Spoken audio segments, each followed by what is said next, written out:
물이 넘쳐흐르는 걸 막거나 물을 저장하기 위해 만든 뚝이 바로 제방입니다.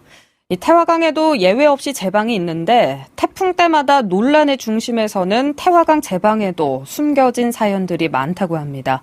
스토리텔링 뉴스 김규태 기자입니다. 시간당 100mm가 넘는 비가 내리면서 태화강 수위가 급속하게 올라갑니다.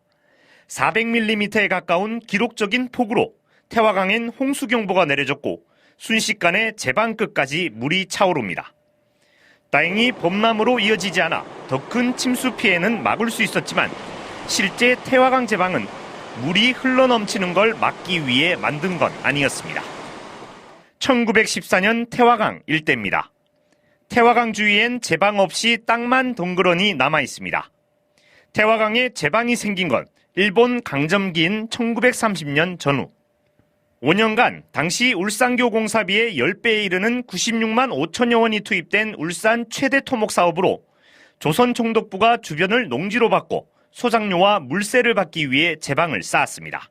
태화강물을 펌핑해서 그 보토랑으로 이제 물을 흘려주는데 그럼 이제 물값을 받아야 되죠. 그래서 영구히 농민들에게 해마다 물값을 받을 수 있고 그 다음에 영구히 소장료를 받을 수 있고 이 두 가지 목적이 제일 컸죠. 제방이 생기면서 포구도시였던 울산은 농촌도시로 바뀌게 됩니다. 그렇게 만들어진 농토가 나중에 60년대 이후에 공업도시 되고 90년대 이후에 아시다시피 이제 삼성 개발하고 하면서 이제 도시가 되는 거죠. 사라오 태풍 때는 울산 시내가 침수될 위기에 처하자 제방을 허물어 사람들이 많이 살지 않았던 신정동과 달동 쪽으로 흘려 보내기도 했습니다.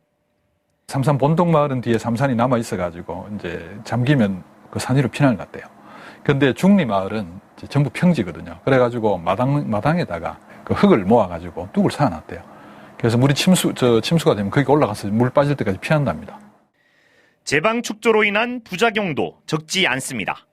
도시 개발에 대한 개념 없이 제방을 만들다 보니 주변은 저지대가 됐고 비만 오면 물에 잠기게 된 겁니다. 이 같은 피해를 막기 위해 만든 게 바로 배수 펌프장. 하지만 1982년 태풍 세실 때는 전선이 끊어져 방구동에 있는 배수 펌프장이 가동을 멈춰 중구 구시가지가 완전히 침수되기도 했습니다. 높은 데서부터 이렇게 매축해서 내려오면서 시가지를 확대하는 개발을 했다면 제방 굳이 없어도 되거든요. 펌프장 안 만들어도 되고요. 쉽게 말씀드리면.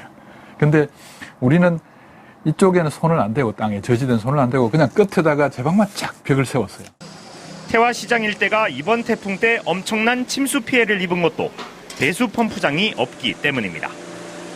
침수 피해를 막아주기도 침수 피해를 주기도 하는 두 얼굴의 태화강 제방에는 사연도 많고 아픔도 많습니다. UBC 뉴스 김규태입니다.